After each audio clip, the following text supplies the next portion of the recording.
Okay, welcome to the very first session of Certificate in IELTS, BPO, Soft Skills and Communicative English।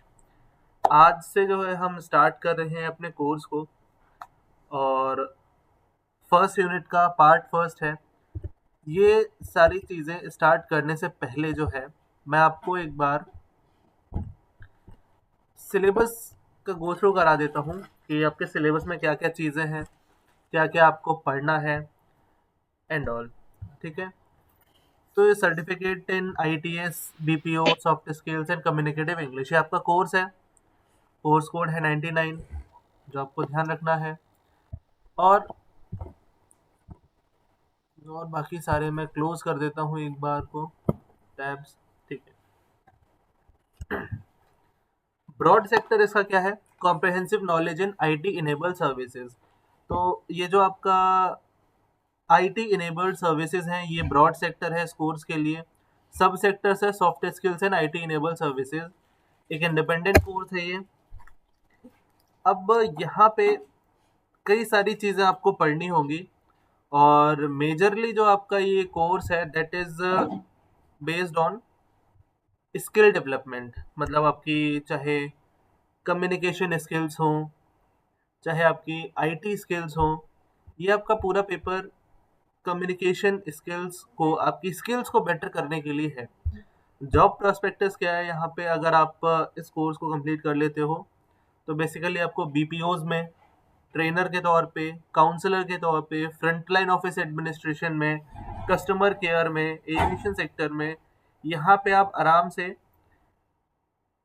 कुल मिला के customer handling का काम आप अच्छी तरीके से कर सकते हो। बिकॉज कस्टमर हैंडलिंग के लिए आपके पास में कम्युनिकेशन की स्किल होना बहुत ज़्यादा ज़रूरी है। तो उसी के लिए ये आपका कोर्स पूरा डिज़ाइन किया गया है। जो कि कोर्स आप देख पा रहे हो बहुत बड़ा कोर्स नहीं है, ज़्यादा चीज़ें नहीं है इसमें। सामने आपके हैं 3 यूनिट्स हैं टोटल इसमें। सबसे पहली स्किल है सॉफ्ट स्किल्स, दूसरी स्किल्स है आपके पास में communication and third unit is computer skills. Because कहीं पे भी आप अगर जॉब करने जाते हो तो कंप्यूटर स्किल्स तो आपके पास में होना बहुत ही ज़्यादा ज़रूरी है। माइक्रोसॉफ्ट ऑफिस के प्रोडक्ट्स यूज़ करना, मेल वगैरह सही से यूज़ कर पाना, और भी जितने सर्विसेज हैं, ऑनलाइन सर्विसेज हैं, उनको यूज़ करना, ये आपको आना चाहिए। This is very important. तो पहला चैप्टर जो होगा आपका सॉफ्ट स्किल्स होगा। दिस विल बी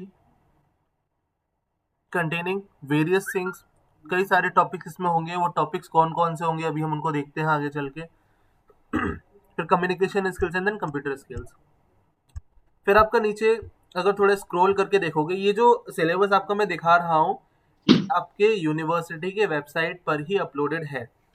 किस तरीके से आप इसको एक्सेस कर सकते हो? अगर आप खुद देखना चाहते हो तो आप अपनी यूनिवर्सिटी की वेबसाइट पे dbru.ac.in पर जा करके यहाँ पे आपको नीचे स्क्रॉल करना है। नीचे स्क्रॉल करोगे तो NEP 2020 वाले सेक्शन में आप जाओगे। वहाँ पे आपको वोकेशनल और स्लैश स्किल डेवलपमेंट कोर्सेज पे क्लिक करना है। यहाँ पे आप नीचे स्क्रॉल करोगे, सबसे नीचे चले जाना। 80 नंबर पे आपका ये कोर्स पड़ा हुआ है। इसकी जो PDF है वो आपको अवेलेबल है, यहाँ पे मिल जाएगी। इसको आप आराम से देख सकते हो। फिलहाल अभी आपको मैं दिखा रहा हूँ जो सॉफ्ट स्किल आपका फर्स्ट यूनिट है, उसमें क्या क्या चीज़ें पढ़नी है। सबसे पहला, सॉफ्ट स्किल आखिर होता क्या है? सॉफ्ट स्किल का हमको यहाँ पे मतलब समझना है। What is soft skill. फिर उसके बाद में पर्सनैलिटी क्या होती है, पॉजिटिव पर्सनैलिटी क्या है, नेगेटिव पर्सनैलिटी क्या है, कितने टाइप्स की पर्सनैलिटीज होती हैं, आपकी पर्सनैलिटी का आपकी इमेज पर क्या इम्पैक्ट होता है, आपके करियर में पर्सनैलिटी का क्या इम्पैक्ट होता है, कॉर्पोरेट में जब आप जाओगे तो कॉर्पोरेट में किस तरह के कल्चर आपको देखने को मिलेंगे, टेलीफोन पे या मोबाइल फ़ोन पे अगर आप बात कर रहे हो तो क्या एटिकेट्स आपके होने चाहिए, कॉल हैंडलिंग स्किल्स आपकी कैसी होनी चाहिए, CRM क्या होता है। CRM की कोई फुल फॉर्म यहाँ पे बता सकता है? What is CRM?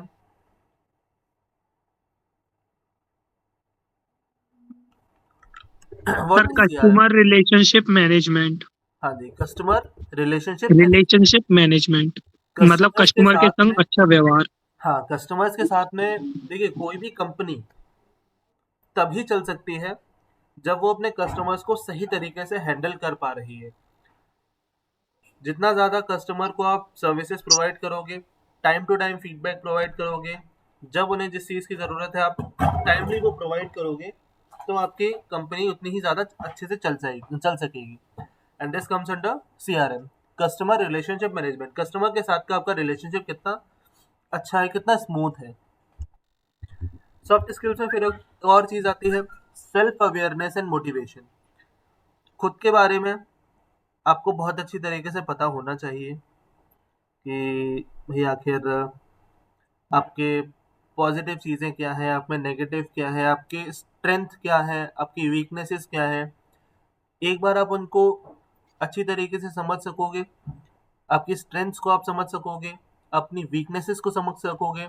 वीकनेस आपको अगर आपकी पता होंगी तो आप उनके ऊपर अच्छी तरीके से काम करके उनको बेहतर करने में एफर्ट्स कर सकते हो।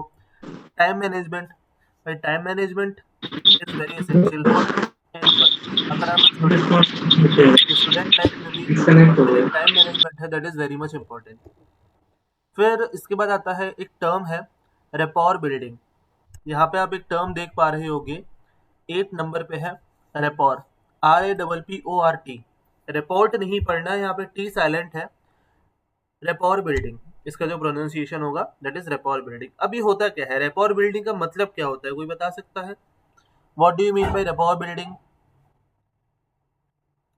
क्या होता है, क्या जरूरी है, इसकी क्या अहमियत होती है?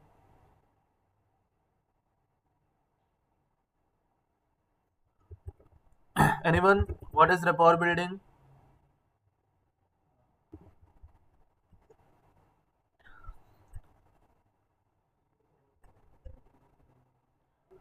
यस, क्या मतलब होता है, पहली बार सुना है वर्ड?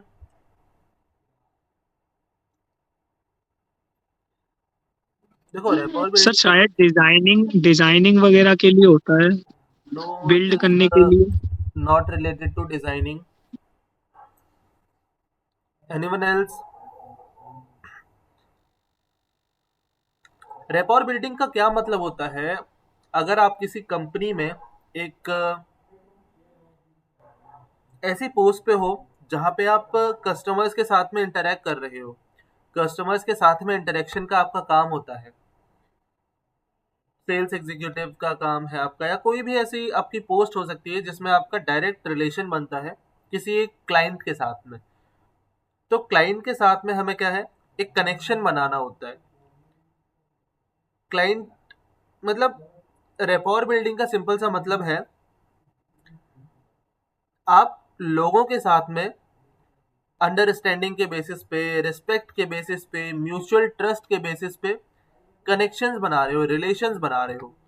रेपॉर बिल्डिंग का सिंपल सा यही मतलब है, आप लोगों से कितनी अच्छी तरीके से इंटरेक्ट कर पा रहे हो और लोग आपसे कितना ज्यादा जुड़ रहे हैं। तो ये स्किल आपके अंदर होनी चाहिए कि आपने एक बार किसी से बात की, आपकी उससे अच्छा एक रिलेशन बिल्डिंग होना चाहिए, तभी आप कंपनी के लिए एक प्रॉफिटेबल एसेट साबित होगे। क्योंकि आप जितना अच्छा लोगों से बात करोगे, जो आप नए रिलेशंस बनाओगे, उन रिलेशंस को, नए कनेक्शंस को आप कन्वर्ट करोगे कस्टमर में आपके कंपनी के, उतना ही ज़्यादा कंपनी का प्रॉफिट होगा और आप उतने ही ज़्यादा प्रॉफिटेबल एसेट साबित होगे कंपनी के लिए। तो ये चीज़ें बहुत ज़रूरी होती हैं। फिर self esteem and stress management. Life skills, life skills में आपका टीम वर्क आ जाता है, लीडरशिप क्वालिटीज़ आ जाती हैं, क्रिटिकल और क्रिएटिव थिंकिंग आ जाती है, प्रॉब्लम सॉल्विंग स्किल्स आ जाती हैं। ये सारी की सारी स्किल्स आपको किस तरीके से आप इनको डेवलप कर सकते हो, अगर आपके अंदर है तो किस तरीके से इनको आप और ज़्यादा शार्प कर सकते हो। अब देखो यहाँ पे वर्ड आया है critical and creative thinking skills. ये क्रिटिकल और क्रिएटिव थिंकिंग स्किल क्या होती है? What is the difference between critical thinking skill and creative thinking skill? अभी कोई दिक्कत वाली बात नहीं है, आराम से इसको हम आने वाले क्लासेस में डिस्कस करते हुए चलेंगे। सारी क्लासेस हमें कंप्लीट करनी है, इसको हम आराम से आगे पढ़ लेंगे, नो प्रॉब्लम एट ऑल। फिर उसके बाद में आता है नॉन वर्बल कम्युनिकेशन। एक होता है वर्बल कम्युनिकेशन, वर्बल कम्युनिकेशन जिसमें आप बोल कर, लिख कर या फिर कोई ना कोई ऐसा सॉलिड चीज का यूज करके दूसरों के साथ में कम्युनिकेट कर रहे हो। जो डायरेक्ट आपका कम्युनिकेशन है दैट इज वर्बल कम्युनिकेशन। उसी का जस्ट अपोजिट होता है non verbal communication. Non verbal communication और वर्बल कम्युनिकेशन ये दोनों साथ साथ चलते हैं। जैसे अगर आप एक मीटिंग में हो, मीटिंग में किसी से आप बात कर रहे हो अपने, या फिर एक प्रेजेंटेशन रख रहे हो, तो आपके बोलने के साथ में आपका बॉडी लैंग्वेज, आपका जो फेशियल एक्सप्रेशन है, आपका जो आई कांटेक्ट है, वो भी प्रॉपर होना चाहिए। अगर आप सीधे एकदम अटेंशन में खड़े हो जाओ और अपनी पूरी स्पीच दे, तो that will be very boring. You have to engage your audience with your body language, with your voice tone. ये सारी चीजें किस में आ जाती हैं? Verbal, sorry, non verbal communication में। तो non verbal communication is equally important to verbal communication. ठीक है, ये तो हो गया आपका क्या, सॉफ्ट स्किल्स। सॉफ्ट स्किल्स के बाद में दूसरा हमारे पास में आ जाता है, दूसरी यूनिट जो होगी that will B communication, communicative skills. आप एक कंपनी में जाओगे, आप कॉर्पोरेट एनवायरनमेंट में जब जाओगे, तो वहाँ पे आपको सारे काम फॉर्मली करने पड़ेंगे। यहाँ पे कॉलेज लाइफ की तरह नहीं कि किसी से बोल दिया अरे भाई मेरा ये काम कर देना, अरे भाई ऐसा कर देना, अरे भाई वैसा कर देना। वहाँ भाई भाई नहीं चलता है। वहाँ पे आपको फॉर्मली सारी चीज़ें करनी पड़ेंगी। जब आप उस एनवायरनमेंट में जाते हो तो वो चीज़ें आपको सीखना पड़ेगा। जैसे writing of a professional CVs, covering letters and application for job. सबसे पहला तो आपके लिए यही एक इंपॉर्टेंट चीज़ आ जाती है। आपको अपना एक प्रोफेशनल सीवी, जो आपका रेज्यूमे होता है, वो बनाना आना चाहिए। कवरिंग लेटर्स बनाने आने चाहिए। कोई जॉब अगर ओपनिंग निकली है तो उस जॉब के लिए आप एप्लीकेशन कैसे दोगे, वो आपको पता होना चाहिए। इंटरव्यू स्किल्स जो है, कि आप अगर इंटरव्यू देने जा रहे हो तो आपको किस तरीके से जाना है, प्रॉपरली आपको ग्रूम्ड होना है और अच्छे से ड्रेसअप होके जाना है। पर्सनैलिटी आपकी अच्छी होनी चाहिए, कॉन्फिडेंस आपको आपके पास होना चाहिए, कॉन्फिडेंस के साथ में आपको कोई भी आंसर देना है। तो क्या क्या चीज़ें होती हैं, क्या क्या चीज़ें हम फॉलो करते हैं एक इंटरव्यू के टाइम पे। फिर बिजनेस कम्युनिकेशन है। अब मान लो आपको आपकी कंपनी की तरफ से कोई डील प्रोसेस करने के लिए क्लाइंट के पास भेजा जा रहा है, तो आप उस क्लाइंट के साथ में कैसे इंटरेक्ट करोगे, ये आपके करियर को बहुत इम्पेक्ट करेगा। फिर पब्लिक स्पीकिंग और प्रेजेंटेशन स्किल्स। पब्लिक स्पीकिंग और प्रेजेंटेशन स्किल्स आपके जॉब में तो आएंगे ही आएंगे। क्यों? अगर आप एक टीम लीडर हो, सपोज कर लो आप टीम लीडर हो, तो टीम लीडर होने के लिए आपके पास में बहुत सारी स्किल्स होनी चाहिए। सबसे पहले उनमें से एक तो पब्लिक स्पीकिंग है। आपकी पूरी टीम सामने बैठी है, आपकी टीम में 2, 5, 10, 50, 100 मेंबर्स कितने भी हो सकते हैं, depending upon the project. Project किस तरीके का है, तो जब प्रोजेक्ट आपका होगा उस पर डिपेंड करेगा कि आपके टीम मेंबर्स कितने हैं। उससे क्या फर्क पड़ता है, 2 हो या 200 हो, आपको अपनी बात को सही तरीके से रखना आना चाहिए। कॉन्फिडेंस के साथ बोलें, और प्रेजेंटेशन जो हो आपका बिल्कुल अप्रोप्रिएट हो। जो आपका नॉन वर्बल कम्युनिकेशन है, जो आपका बॉडी लैंग्वेज है, फेशियल एक्सप्रेशन है, आई कांटेक्ट है, एकदम टू दी पॉइंट होनी चाहिए। ट्रेनिंग स्किल्स आपके पास होनी चाहिए। भाई आप हायर पोस्ट पे जाओगे, जब जॉब में आप एंट्री करोगे तो आपको कोई ना कोई ट्रेन करेगा। फिर आप एक टाइम पे आके इस पोजीशन पे भी जाओगे जहाँ पे आप नए आने वाले जो आपके न्यू कमर्स होंगे, न्यू ज्वाइनर्स होंगे, आप उनको ट्रेन करोगे। ये आपके पास होना चाहिए। फिर उसके बाद में कम्युनिकेशन क्या होता है, कम्युनिकेशन के क्या क्या कंपोनेंट्स होते हैं, वो चीज़ें हम देखेंगे। स्पोकन इंग्लिश पे आपको अपना काम करना है। प्रोनाउंसिएशन, स्ट्रेस एंड इनोटेशन, ये क्या होता है? मैंने बहुत लोगों को देखा है ये जो वर्ड है इसको गलत तरीके से बोलते हैं। कई लोग इसको प्रोनाउंसिएशन प्रोनाउंसिएशन करके बोलते हैं। तो भाई आप, उनका क्या है, प्रोनाउंसिएशन का ही प्रोनाउंसिएशन गलत है। ये जो वर्ड है सिंपल सा साफ आपको स्पेलिंग में दिख रहा है, NOUN कहीं नहीं है। नाउन नाउन नाउन नाउन बोल रहे हैं, वो है ही नहीं, NUN है। This is pronunciation. स्ट्रेस देना, स्ट्रेस देने का यहाँ पे क्या मतलब है, कोई बताएगा? कोई वर्ड आप प्रोनाउंसिएट कर रहे हो और आपको किसी एक पर्टिकुलर वर्ड पे स्ट्रेस करना है, उसका मतलब क्या है?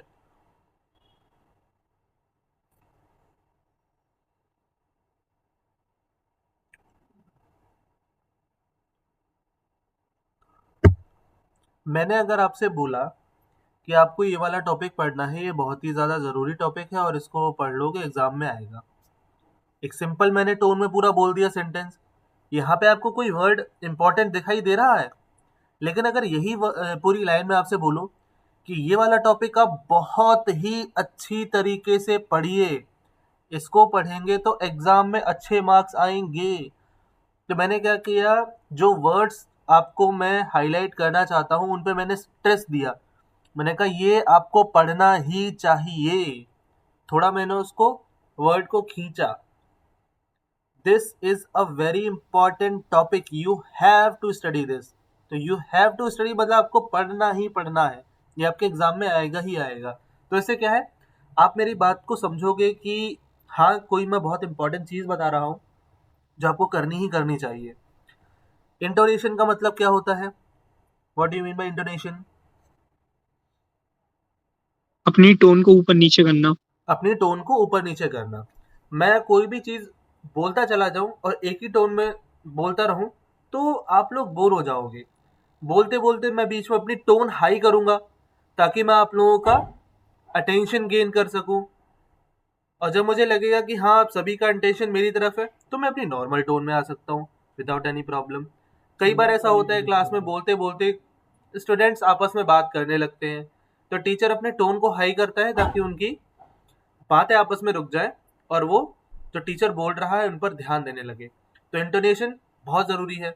आप अपने जो ऑडियंस है उनका अटेंशन गेन करने के लिए अपनी आवाज़ को या कोई इंपॉर्टेंट चीज़ आपको अगर हाईलाइट करनी है तो उसको ऊंची आवाज़ में बताएंगे एंड देन आप उसको अच्छी तरीके से अपने मैसेज को डिलीवर कर सकते हैं। फिर उसके बाद आता है लिसनिंग। दो वर्ड्स होते हैं लिसनिंग और हियरिंग, दोनों में डिफरेंस होता है। हियरिंग का मतलब सिर्फ आप सुन रहे हो चीज़ों को, आवाज़ आपके कान में आ रही है। लिसनिंग का मतलब है सिंपल सा, आप चीज़ को सुन रहे हो और उसको समझ रहे हो। तो to be a good speaker you have to be a good listener. अगर आपको अच्छा बोलने वाला बनना है तो आपको अच्छा सुनने वाला भी होना चाहिए। ऐसा नहीं है कि आप अगर अपनी बात कर रहे हो, चार लोग बैठे हैं तो सिर्फ आप ही बोलते रहो, आपको दूसरे लोगों को भी बोलने का टाइम देना है। लिसनिंग स्किल्स भी आपके अंदर इक्वली इंपॉर्टेंट रोल प्ले करेंगी जितनी स्पीकिंग स्किल्स है। फिर उसके बाद में ग्रुप डिस्कशंस आते हैं and then we have interpersonal communication. Interpersonal communication क्या होता है? इंटरपर्सनल वर्ड का मतलब क्या है? What is meant by interpersonal? Interpersonal word क्या है? एक दूसरे के साथ बात करना। कई सारे लोग हैं, हम आपस में बातचीत कर रहे हैं, दिस इज इंटरपर्सनल कम्युनिकेशन। एक और वर्ड होता है intrapersonal communication. What is intrapersonal communication? दो तरीके का कम्युनिकेशन होता है, एक होता है इंटरपर्सनल, एक होता है intrapersonal. INTRA, intrapersonal just opposite होता है इसका। अकेले में बैठे अपने आप से बातें करते रहो, बड़बड़ाते रहो, दैट इज इंट्रापर्सनल कम्युनिकेशन, अपने आप से बात करना।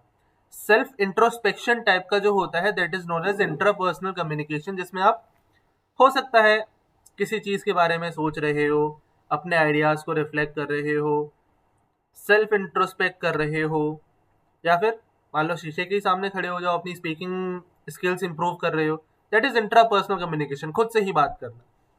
फिर writing an official email, memos and notices, ये भी आपको आना चाहिए, दिस इज वेरी इंपॉर्टेंट। तो कोर्स में आपके क्या क्या है ये आपने देख लिया अभी। फर्स्ट यूनिट, सेकेंड यूनिट, फिर उसके बाद में थर्ड यूनिट है। Third unit is equally important. भाई किसी कंपनी में आप काम करोगे और शायद ही आज के टाइम में ऐसी कोई जगह होगी जहाँ पे कंप्यूटर का यूज ना हो रहा हो। अगर आपको लगता है कि हाँ आज के टाइम में एक पर्टिकुलर कोई ऐसी इंडस्ट्री है जहाँ पे कंप्यूटर यूज होता ही नहीं है, तो आप बता सकते हैं उसका एग्जाम्पल।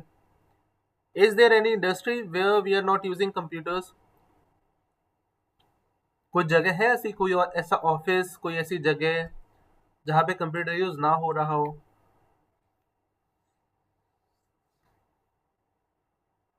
मेरे ख्याल से तो आज के टाइम में कोई भी नहीं होगा। तो कंप्यूटर स्किल्स तो आपको आना ज़रूरी ही है। और आप मेल लिखना सीखोगे, रेज्यूमे बनाना सीखोगे, पेन पेपर लेके थोड़ी बनाना है। अगर कोई जॉब का एप्लीकेशन आ रहा है, आज के टाइम पे जॉब एप्लीकेशन आ रहे हैं, या तो आपको मेल करना है या कोई ऐप होगा, ऐप के थ्रू अप्लाई करना होगा। ऐसा तो है नहीं कि आप चिट्ठी लिख करके डाक के थ्रू भिजवा रहे हो, ये तो होगा नहीं। तो you have to be proficient in ICT skills. तो उसके बारे में पहले हम जानेंगे what is ICT skills. Word आपको यूज़ करना आना चाहिए, एक्सेल यूज़ करना चाहिए, पावर पॉइंट यूज़ करना आना चाहिए, MIS सॉफ्टवेयर यूज़ करना चाहिए, मैनेजमेंट इंफॉर्मेशन सिस्टम, इंटरनेट के बारे में पता हो, ईमेल के एटिकेट्स पता हो, साइबर सिक्योरिटी, और एक आईटी एक्ट और है आपके सिलेबस में, ये भी आपको पता होना चाहिए। So these are the necessary computer skills that you must have if you are going to have a job. तो यहाँ तक तो आई थिंक सिलेबस में किसी को कोई दिक्कत नहीं होगी। ये आपका सिलेबस है, इसी को हम अगली क्लासेस में, आने वाली सभी क्लासेस में डिस्कस करेंगे। तो फिलहाल अभी हम स्टार्ट करते हैं अपने टॉपिक से, और पीपीटी आपके सामने मैं यहाँ पर प्रेजेंट करता हूँ। एक बार मेरे को बता दीजिए, मेरी वॉइस और पीपीटी दोनों चीज़ें बिल्कुल क्लियर है? Yes sir. यस सर, बस यस सर। शादी कर लीजिए थोड़ी सी। ओके। तो सबसे पहली यूनिट जो है हमारी, सबसे पहली यूनिट है सॉफ्ट स्किल्स। 3 यूनिट हमें पढ़नी है, तीनों का सिलेबस मैंने आपको डिटेल्ड अभी दिखाया। पहली यूनिट है सॉफ्ट स्किल्स, दूसरी यूनिट है हमारी कम्युनिकेटिव स्किल्स या कम्युनिकेशन स्किल्स, और तीसरी है कंप्यूटर स्किल्स। सॉफ्ट स्किल्स को हमें स्टार्ट करना है। तो सबसे पहला मेरा क्वेश्चन आपसे यही है, सॉफ्ट स्किल्स, सबसे पहले तो स्किल, स्किल क्या होता है? How will you define skill?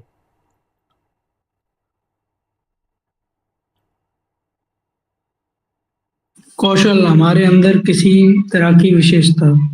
हाँ, स्किल, कौशल क्या चीज़ है? मतलब अगर पर्टिकुलरली आपको अगर किसी को समझाना हो तो सिंपल भाषा में आप किस तरीके से समझा सकते हो?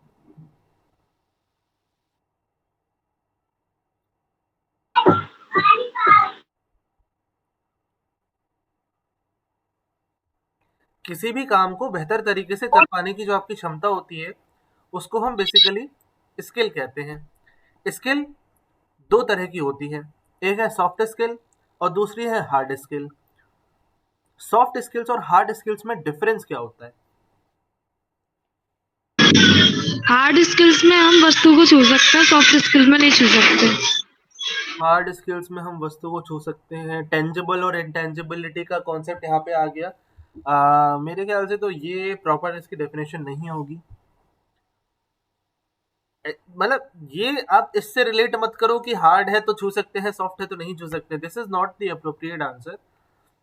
हार्ड स्किल्स और सॉफ्ट स्किल्स अलग तरह की चीजें होती हैं। Hard skills are technical and soft skills are physical.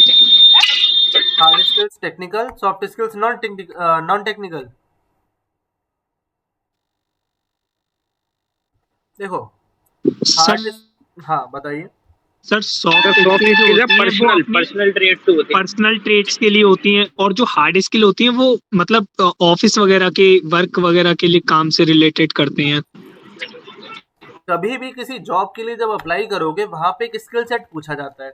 For example, आप किसी एक प्रोग्रामर की जॉब के लिए अप्लाई कर रहे हो, तो वहां पे आपसे पूछा जाएगा, या फिर उसमें मेंशन होगा जॉब का जो नोटिफिकेशन आता है कि मस्ट हैव स्किल्स, क्या क्या, पाइथन आनी चाहिए, C++ आनी चाहिए, जावा आनी चाहिए, ये आना चाहिए, वो आना चाहिए। तो किसी एक जॉब को करने के लिए जो मैंडेटरी रिक्वायरमेंट्स होती हैं, जो स्किल आपके पास होनी ही चाहिए, those are known as hard skills.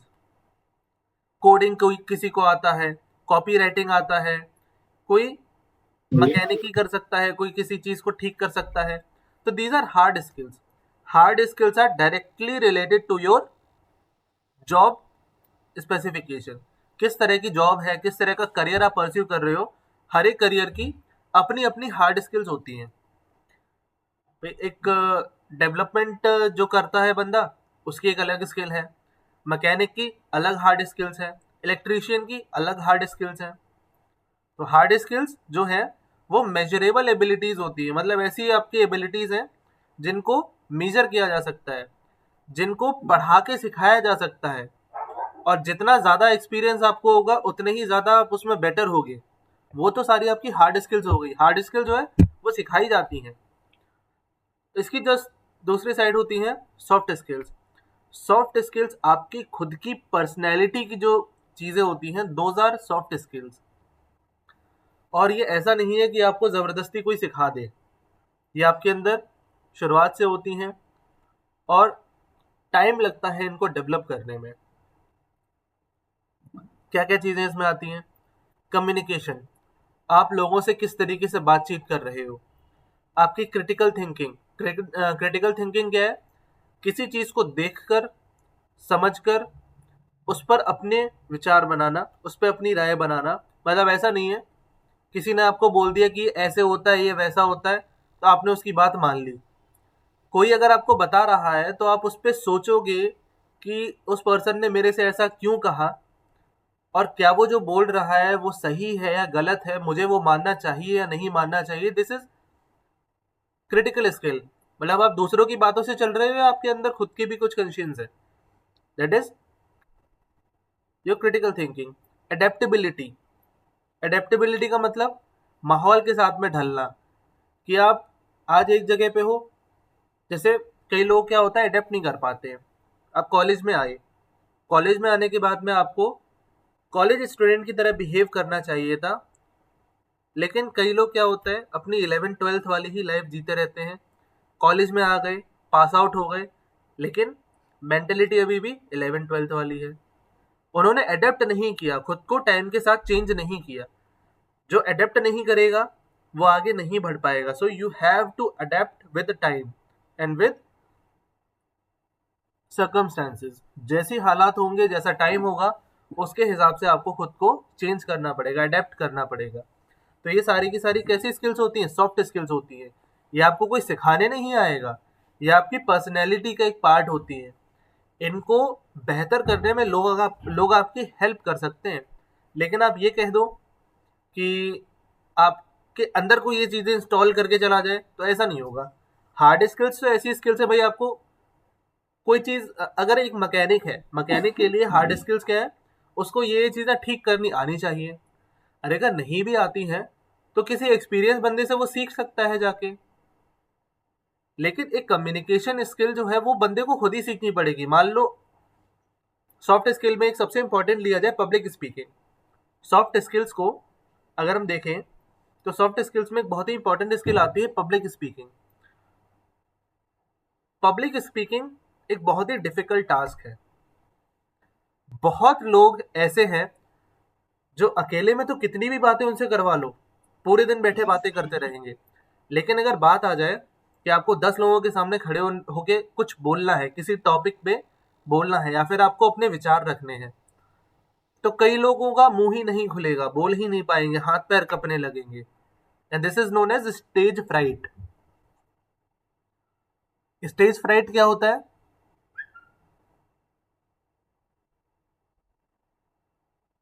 What is stage freight?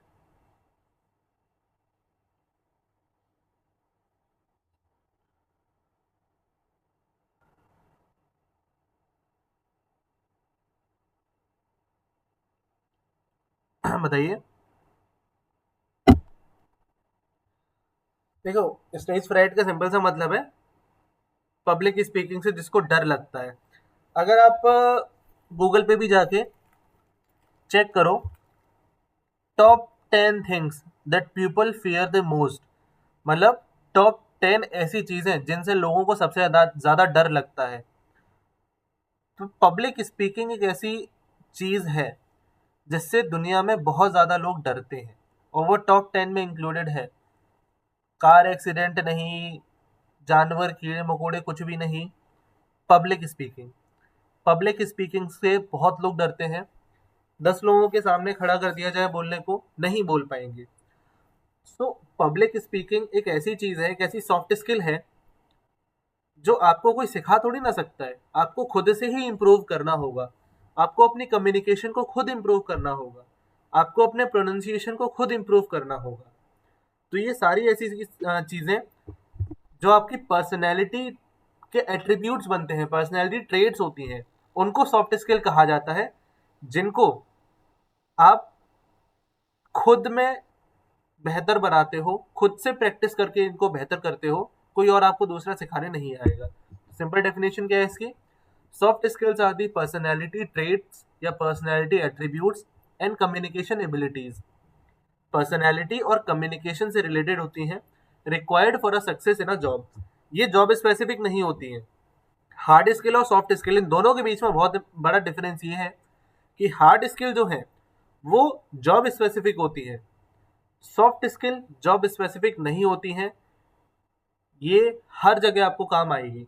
अगर आपको पब्लिक स्पीकिंग आती है, अगर आपकी कम्युनिकेशन अच्छा है, अगर आपका नॉन वर्बल कम्युनिकेशन अच्छा है, तो आप किसी भी तरह के फील्ड में, किसी भी तरह की इंडस्ट्री में एक्सेल कर सकते हो। यहाँ लिमिटेड नहीं है कि अगर आप एक मैकेनिक हो तो आपका इस तरह की सॉफ्ट स्किल होनी चाहिए, अगर आप इंजीनियर हो तो आपका इस तरह का सॉफ्ट स्किल होना चाहिए। It doesn't matter. कोई किसी तरह के रोल पे, इंडस्ट्री पे डिपेंड नहीं करता है। आपका communication, team work, problem solving abilities, leadership, ये चीजें होती हैं सॉफ्ट स्किल में। ये सिखाने से नहीं, खुद सीखने से आती हैं। ठीक है, आगे चलते हैं। तो हार्ड स्किल और सॉफ्ट स्किल्स, इन दोनों के बीच में यहाँ पे एक डिफरेंस लिखा हुआ है छोटा सा। हार्ड स्किल्स कौन सी है? ये स्पेसिफिक होती हैं। स्पेसिफिक का मतलब एक पर्टिकुलर फील्ड से रिलेटेड, उसमें जो चीजें चाहिए वही। टीचेबल, जो आपको सिखाई जा सकती हैं। एबिलिटी, जो आपके अंदर सीखने से बेसिकली जनरेट हो जाती है। सॉफ्ट स्किल्स कौन कौन सी है? लिसनिंग जो है, कई लोग ऐसे होते हैं जो अपने अलावा किसी की सुनते नहीं है, अपने सामने बोलते रहते अपने किसी की नहीं सुनते हैं, तो सॉफ्ट स्किल उसकी अच्छी नहीं है। कम्युनिकेशन आपका अच्छा होना चाहिए लोगों से। आप जो बात बोलना चाह रहे हो उसको एज इट इज वर्ड्स में वैसे ही बोलो जो आप सोच रहे हो, घुमा फिरा के इधर उधर बातें करके उसको मत प्रेजेंट करो।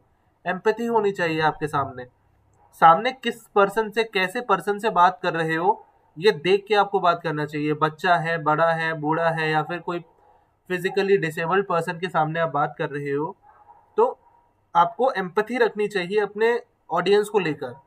ऑडियंस को किसी भी तरह की हर्ट नहीं, किसी भी तरीके से हर्ट नहीं होना चाहिए आपकी बातों से। ये सारी चीजें क्या है, ये दीज आर सॉफ्ट स्किल्स। क्या इंपॉर्टेंस होता है इनका?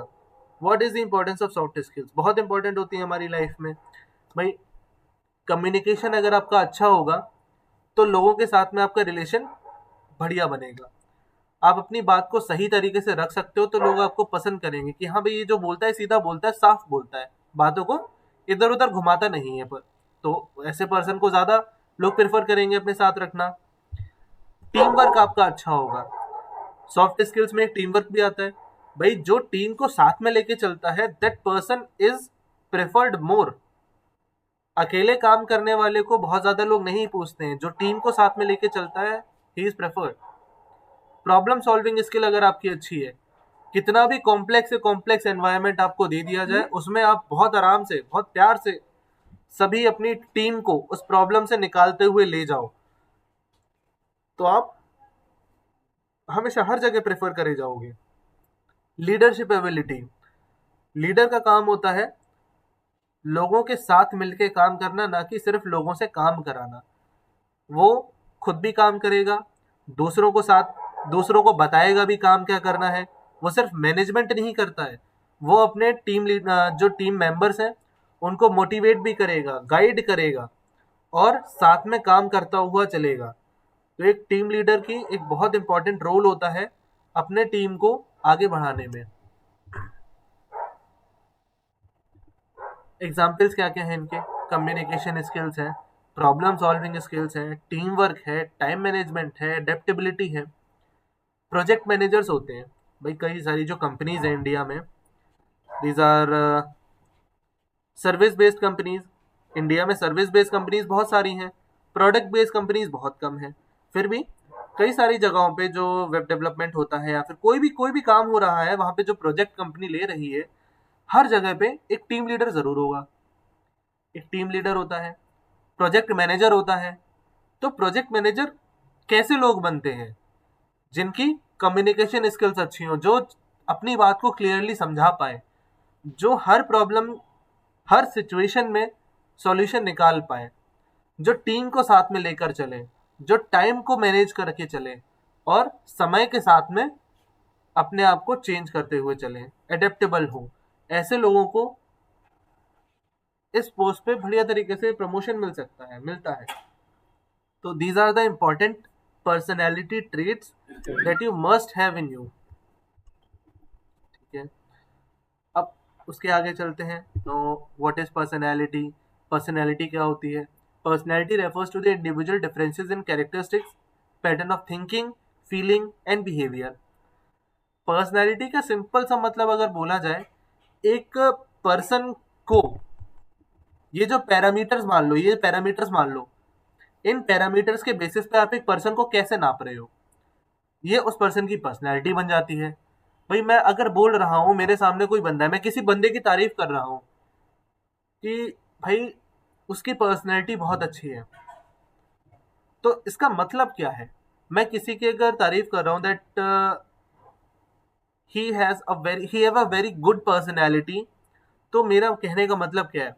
That person have good problem solving skills, that person can communicate with any person without any kind of problem, that person is a team leader, वो टीम को साथ में लेके चलता है। that person is very efficient in time management, time से अपने हर एक काम करता है। तो a person who have all of these abilities in himself or herself is considered a person of good personality। उसी का जस्ट अपोजिट होता है बैड पर्सनैलिटी, खराब पर्सनैलिटी वाला पर्सन। खराब पर्सनैलिटी वाला पर्सन हर एक चीज उल्टी करेगा, ना तो आपसे सही तरीके से बात करेगा, कोई भी प्रॉब्लम आएगी हाथ खड़े कर देगा, भैया मुझसे नहीं हो रहा, टीम को तो मानेगा ही नहीं, टाइम पे कोई काम करेगा नहीं, एडेप्टेबल तो वो बिल्कुल नहीं होगा। भाई कोई अगर एडेप्टेबिलिटी का मतलब क्या है? एडेप्टेबिलिटी का मतलब ये है, मान लो आपसे एक बहुत छोटा सा सिंपल सा एग्जांपल दे रहा हूं, आपका एग्जाम होना था, आपका एग्जाम होना था 15 तारीख को, लेकिन अब क्या किया, स्कूल के मैनेजमेंट ने डेट चेंज कर दी और उन्होंने बोल दिया नहीं नहीं 15 को नहीं, थोड़ा हम जल्दी कराएंगे, 12 तारीख को हम कराएंगे। तो जिसकी पर्सनैलिटी होगी वो उस चैलेंज को एक्सेप्ट करेगा, वो एडेप्टेबिलिटी मैनेज करके रखेगा कि चलो ठीक है कोई बात नहीं, 3 दिन पहले हो जा रहा है, थोड़ा हम 2 दिन और पढ़ लेंगे, ज्यादा पढ़ लेंगे, हमारे एग्जाम को अच्छे से दे सकते हैं। लेकिन ऐसा पर्सन जो बिल्कुल एडेप्टेबिलिटी कॉन्सेप्ट को मना ही कर रहा है, जो है ही नहीं इस चीज को, वो क्या कहेगा कि हमारे साथ में नाइंसाफी हो रही है, हमें टाइम नहीं दिया जा रहा है पढ़ने के लिए, तरह तरह की बातें करेगा, धरने पे बैठ जाएगा या कुछ भी करेगा ऐसी चीजें। तो इस टाइप के जो लोग होते हैं वो माहौल में अपने आप को साथ में ढाल नहीं पाते हैं, जिस वजह से उनको काफी प्रॉब्लम्स फेस करने को मिलती है। तो पर्सनैलिटी क्या है? आपका एक्सपीरियंस, आप कितने एक्सट्रोवर्ट हो, अपने इमोशंस को किस तरीके से हैंडल कर पा रहे हो, कितने कॉन्शियस हो, अपनी आप लुक्स को कितना मेंटेन करके रख रहे हो, भाई साफ सुथरे रहो, पर्सनल ग्रूमिंग आपकी अच्छी हो, दाढ़ी वाड़ी बना के रखो, बाल आपके सही होने चाहिए, तो आपकी पर्सनैलिटी उतनी ही ज्यादा अच्छी मानी जाएगी। और सबसे पहले तो आपकी अपीयरेंस ही पर्सनैलिटी का सबसे पहला ट्रेट है कि आप जब सामने से चल के आ रहे हो तो किस तरीके से चल के आ रहे हो, आपने किस तरह की ड्रेस पहनी हुई है, आपके बाल कैसे हैं, आपकी चाल कैसी है, ये सारी चीजें आपकी फर्स्ट इंप्रेशन में जाती है। First impression is always the last impression. ये बहुत सही चीज है। कोई भी पर्सन अगर पहला मतलब ऐसी कुछ भी बेकार सा कुछ भी कपड़े पहन के आ गया, बाल बाल बड़े हैं, फिर एक इमेज स्टार्टिंग में बन गई कि यार ये तो इतना गंदा रह रहा है, इसको क्या ही आता होगा। तो एक जो स्टार्टिंग में आपकी इमेज बन गई वो आपके पूरे करियर को खराब कर सकती है। So you have to be very conscious about it. Thinking, feeling, behaving, positiveness, आपका कितना पॉजिटिव ऑरा है, आप अपने आसपास के लोगों को मोटिवेटेड फील कराते हो या डिमोटिवेटेड फील कराते हो, that comes under your aura. ये आपका ऑरा एक पॉजिटिव होना चाहिए कि हाँ आप अगर किसी के साथ खड़े हो तो लोगों की तारीफ करो यार, क्या जाता है, क्या जाएगा इसमें आपका, कुछ भी नहीं। उन्हें मोटिवेट करो, उनके बारे में अच्छी चीजें बोलो, उन्हें गाइडेंस दो, एक पॉजिटिव ऑरा अपने पास क्रिएट करो, ताकि अगर इंसान कोई पर्सन आपके साथ में खड़ा होता है देन ही must feel positive being with you. Personality कई तरह के ट्रेट्स होते हैं, क्या क्या है, कई तरह के लोग होते हैं। एक होते हैं एक्सट्रोवर्ट। एक्सट्रोवर्ट लोग कैसे होते हैं, कई लोग आपने ऐसा देखा होगा, मतलब बहुत ओपन माइंडेड होते हैं वो, आपके साथ में किसी भी नए आदमी के साथ में बहुत आराम से घुल मिल जाएंगे, बहुत बातचीत करेंगे, किसी भी तरह का एक्शन आराम से लेंगे, उन्हें पब्लिक स्पीकिंग भी बहुत अच्छी होगी, बहुत अच्छी, तुरंत वो दोस्त बनाएंगे। तो एक्सट्रोवर्ट टाइप के लोग जो होते हैं उनकी जो सोशल जो इंटरेक्शन होते हैं बहुत अच्छे होते हैं, और ऐसे लोग मार्केटिंग में, सेल्स में, लीडरशिप में बहुत अच्छे होंगे। दूसरे जस्ट इसके अपोजिट होते हैं इंट्रोवर्ट। इंट्रोवर्ट अपने आप में गुमसुम एकदम चुपचाप बैठे रहेंगे, कोने में बैठे रहेंगे, बहुत ज्यादा बातचीत करना किसी से पसंद नहीं है, और आपकी बात को सुनेंगे बहुत ध्यान से, लेकिन बोलने को बोल दो तो नहीं बोलेंगे। रिजर्व टाइप के पर्सन जो होते हैं, इम्पैक्ट क्या है इनका, ऐसे लोग जो है क्रिएटिव रोल्स में, एनालिटिकल रोल्स में बहुत अच्छे होते हैं। भाई कई बार ऐसा होता है क्लास में एक बहुत ही चुपचाप से बंदा बैठा हुआ है, ज्यादा बातचीत नहीं करता है, कोई मतलब नहीं किसी और से, पढ़ने में बहुत अच्छा है, या उसकी ड्राइंग बहुत अच्छी है, या कोई भी सिचुएशन होगी उसको बहुत काम तरीके से हैंडल कर सकता है। तो these are introvert kind of people. और इन्हीं के बीच में आते हैं एम्बीवर्ड्स। एम्बीवर्ड्स कौन होते हैं, एक्सट्रोवर्ट्स और इंट्रोवर्ट्स दोनों की प्रॉपर्टीज उठा के मिला दो, ना तो बहुत ज्यादा बातचीत करने वाले होंगे, ना बहुत ज्यादा चुप बैठने वाले होंगे, मतलब ठीक है, okay okay, middle benchers type के लोग ही होंगे।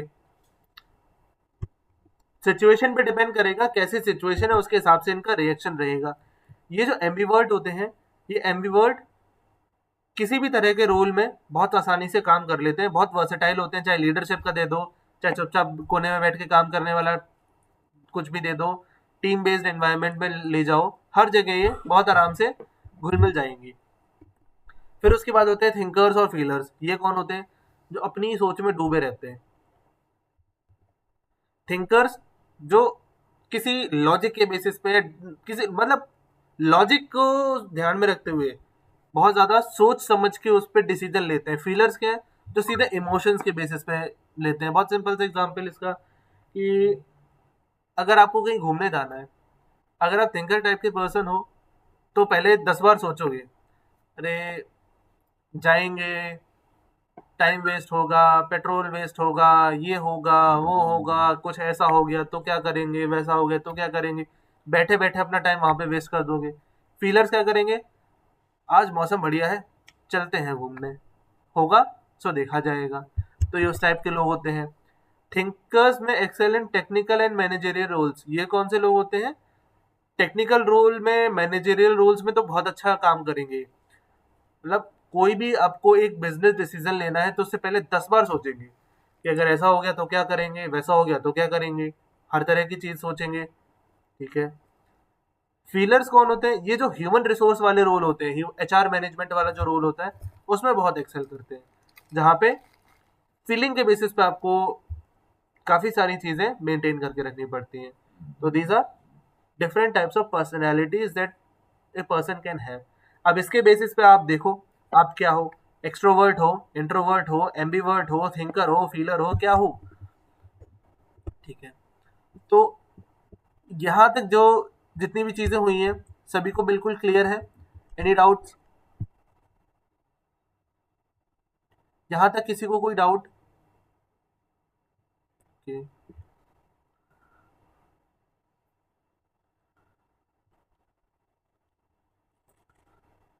ओके, आई होप आज की क्लास आपको बढ़िया लगी होगी, कोई डाउट नहीं होगा, सिंपल चीजें थी सारी।